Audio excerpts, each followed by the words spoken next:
shaped very differently from our previous map. It can be a little bit tricky to expand out too far as Zerg, but Zerg, of course, doesn't always have to bring the game into the late game. We'll talk more about that in a moment. Let's make some noise. Let's get some hype for game number 2, sOs versus Life.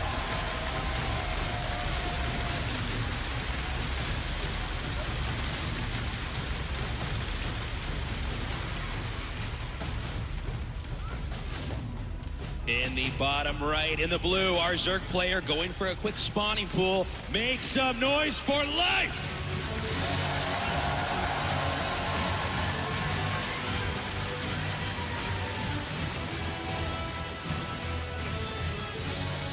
And his opponent here in the upper left, in the red, winning game number 1. Let's make some noise for sOs!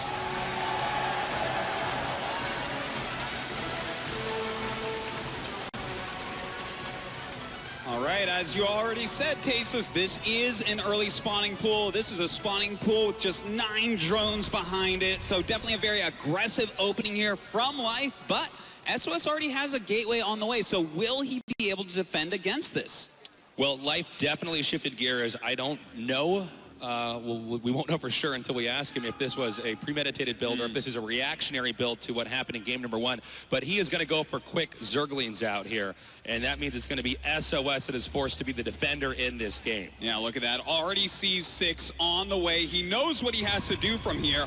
Putting down a second pylon. Looks like he's going to go for a full wall in and chrono boost out this Zealot. He is going to have to get a bunch of Zealots out and try to hold against Life. The Lings are now headed northbound. We have a Zealot warping in and being chronoed out, rallied to in between the 2 pylons to force a wall off here. That's right. And it looks like that should be getting there just barely in time. There it is. All right, second Zealot being chrono boosted out as well. The Ling's going to start working on some buildings. They want to lure that Zealot out so that they can run behind him and get in if possible. But some good micro here by sOs. Still a lot of damage being put on that gateway. Yeah, really nice footsies by that Zealot, but this gateway is still taking a lot of damage. No more shields, and an attempted runaround. Nice block. Second Zealot does pop out. Probe there to block the entrance, and he's going to have to zone out the rest of these Lings because that gateway is in very bad shape right now. But you know what? With 3 Zealots out, 8 Zerglings aren't really going to be able to finish it off. So a good hold so far by sOs. But behind it, Life is taking his expansion, something that sOs is going to have to do very soon. We have 3 Zealots out here. And this is a bit of a nuisance right now for Protoss. Protoss is having to react to the Zerg. So right now, Life is in the driver's seat, and sOs is going to have to keep responding. Oh, we have 2 Lings, 1 Ling now coming around here. And it looks like he should not be able to actually slip through here, but a nice attempt. All right, those Zerglings, Life just using his really quick hand speed here, trying to harass still with them. But looks like sOs now with 3 Zealots and a Mothership Core out, maybe going to put some counter pressure on. What he would want to do with this is force out some more Zerglings instead of drones from Life, further hurting Life's economy. Remember that what we just saw back there from Life, he's known to be the best at that in the world, trying to get Lings inside of your base. So a pretty impressive job there by sOs to hold it. Now, sOs feels pressured right now to do some damage to the opposing player. He has to get down there and try to threaten Life. Life is doing everything possible to slow down this attack. You saw he made him chase those Lings to the upper right and then ran past, now making a beeline over to the expansion. There is some defense here, but that did slow down that rush. In a minute here, we're going to see if sOs can actually do any damage at all. Well, I don't know how much damage he's going to do, but just the fact that he has forced 10 more Zerglings out of Life at a time where Life wanted to make 5 drones instead, that in and of itself is very powerful. Now, we do have this counterattack of these Lings, but with that sentry out, not going to be a big problem for sOs to hold on against. Really nice force field there, perfectly placed. And he's just checking now to see if there's anything over there. Now, these Lings could still actually get over there, and they're going to get that pylon and actually take it down. The probe is trying to block, but the Lings, once again, do manage to get inside, and the sentry will go down. That's a nice kill right there, killing off a sentry, a probe, and a pylon. More damage than really has been done here by sOs on the other side of the map. And they are going for another sentry. Oh, the sentry takes a lot of damage and goes down. That right there is a pretty big deal. The two Lings are, at least for the time being, blocked off, but this is going to be a problem because even if these Lings aren't killing that many probes, they are going to slow down mining, and right now mining is everything SOS needs to do to get back into this game. And let's not forget, killing off that pylon, we no longer have a warp gate research going. He has to make another pylon over here that he really doesn't need at the moment as far as supply goes, but he has to get warp gate out, which will now be slowed down. So Life somehow made a miracle happen with those 8 Zerglings. I didn't think he was ever going to get back in there. I mean, you knew that SOS knew that was a threat, but Life executed it so perfectly. He just forced his way in, and now we see Life being chasing out SOS. SOS is going to have to evacuate this premise right away. Well, he is trying to get out of here, but at this point, the best he can do is take a lot of Zerglings with him, kills a few of them off, but loses all 3 Zealots. Luckily, the Mothership Core, of course, can get away, but there's no way for him to have any more map control, at least for the next short while. And that's a real problem for Protoss. This means Zerg can completely seize control of this game. We see drones being pumped out at a rapid rate as Zerg continues to tech up. Right now, SOS has to get back on his feet, but beyond even the Lings getting in and killing those probes, I think the biggest impact here was killing the pylon, which shut down power there for upgrading warp gates. So, as you know, Protoss can't really get back into their feet in a game until warp gate finishes, and we see it's going to finish momentarily, but that's quite late considering what a normal game would look like. Well, you know, that is definitely a fact and something he's taken into consideration. And lucky for him, he's decided to go ahead and scout out. Because right now, we have 2 Roach Warrens being made. It looks to me tasteless. And look, he should have seen that one Roach Warren flying down towards his natural base. They might zone him off of the second Roach Warren. That's a pretty big deal. Oh. Okay, he does see it. Now, did he click on the other building to actually realize what it is? I believe he did. So I think he's going to see that this is going to be a quick double Roach upgrade, and that is very scary to deal with as Protoss. Well, if there's anybody who can deal with it, it would be SOS. The Roaches are now coming out here. This is a very specific timing. We do see the Dark Shrine being warped in.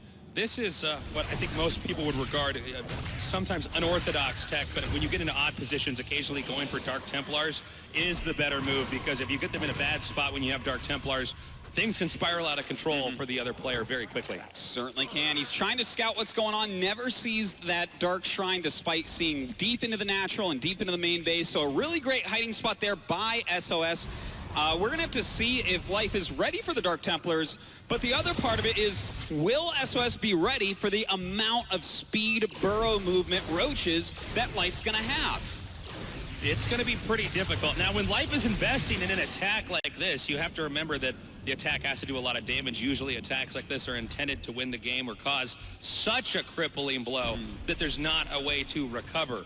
And the Zerg can then make decisions from there. But SOS, as we've seen in this BlizzCon and over the past years of casting him, you and I, he recovers from stuff that we do not think is possible. He really is kind of, it's a bit of a Neo in the Matrix situation here. He actually bends the universe to his will a lot of times. So let's go ahead and see how he manages this Roach attack that's coming up here right now. Well, it is a lot of Roaches. He has to get out of there right now. Immediately, the Roaches burrow, go over those force fields, push forward. He wants to get as many sentries as possible, does pick one off, but he will be defended from there. Did SOS lose a single unit back there? I don't think he did. Yeah, he lost 1 sentry One there. sentry, okay, was taken out there. But a nice save there by SOS. Now, even though Life hasn't penetrated the base yet, he has managed to deny a third base from being created. Well, right now we do see those Roaches kind of pushing up here once again, trying to take out the destructible debris. They want to find a way in. Of course, they can burrow move under those force fields anytime. Man, we have 3 DTs coming up here. If SOS can hold this and these Ts can do some damage, this would be huge right now for SOS. Oh, and Immortal pops out just in time. The Observer is there as well, but the Roaches push those DTs back immediately. That was a very important defense for Life. Life super vigilant there, able to identify everything that was happening, immediately bounce that DT attack off.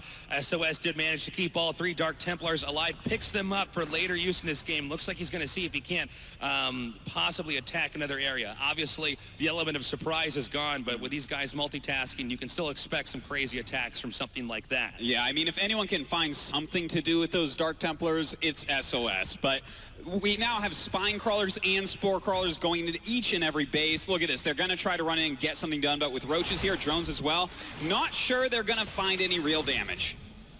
The DT's driven out here. Now, even though the DTs can't do that much damage because Zerg knows it's coming, this is called pinning. He's able to keep the Zerg back in the base because if Zerg leaves his base, then the DTs will be dropped in and they do damage anyways. So right now it's a cat and mouse game inside of Life's base, which is not the game Life wants to play because as this is occurring, SOS will expand to the top center. But will he be able to hold the top center? We have 14 Hydralisks on the way. If you look at the supply, it's pretty crazy. Life is going to be maxing out up to 200 very soon, whereas SOS only at 110 is in a lot of trouble. And Life made the right choice here, hitting that near max out point. He's going to dive into the second base, burrowing underneath that force field, and actually now going into the main. It's going to be up to SOS to try to stop this before it deals too much damage. Well, those roaches continue to burrow and move forward. There are cannons and detection all over the place, so SOS is dealing a lot of damage to these roaches all the way. Was this wasteful from Life? He had such a huge army, but now all of his roaches are going to be gone. And this was a great play here. Oh, no. The War Prism's actually going to be driven back. Oh, what a snipe right Even there. the best of the best, not able to stay on top of everything. Great play here by Life. Getting into the main, he's burrowed roaches throughout. I believe it's actually just concentrated right here. He's burrowed those roaches here. So if Protoss tries to leave, similar to the function of the Warp Prism with the DTs, same idea. Protoss leaves, he unburrows and starts attacking stuff. This will pull the Protoss back in. In fact, he's even starting to move them around to see if he can spread them out. Yeah, indeed. And, well, he's going to see those come down. He's actually on top of that, so realizes there could be some roaches left in the main. But in the meantime, we do have a roach attack at that third, picking off some of these probes, costing some mining time as well. Great job here by Life. So the dynamic of this game has changed a little bit because I think SOS was playing pretty smart through parts of this. Life has overall been playing better. Life is hitting a point where he's maxed out. The game will not allow him to make any more units, whereas SOS is still setting up all the building blocks, trying to get to that point where they have that, where he has that powerful army. So from here, Life can continue to try to bludgeon SOS and knock him out of this game. It'll be up to SOS to defend absolutely perfectly any attack coming here from Life. That's right. And you know what? He has 4 Immortals. He has a lot of Blink Stalkers with that just awesome +2 attack upgrade. He doesn't have that many sentries, though, so I'm a little bit nervous for him moving out on the map. I think he just needs to basically go towards 200 supply if he's going to want to take Life out. I think you're right, Artosis. I think he's just got to wait it out. I don't think there is an easy solution. We could have a sandwich being made up here. Protoss going to have to back up. Nice force fields. Protoss getting into a better position. But the numbers here for Life are the real problem, not even so much the angle.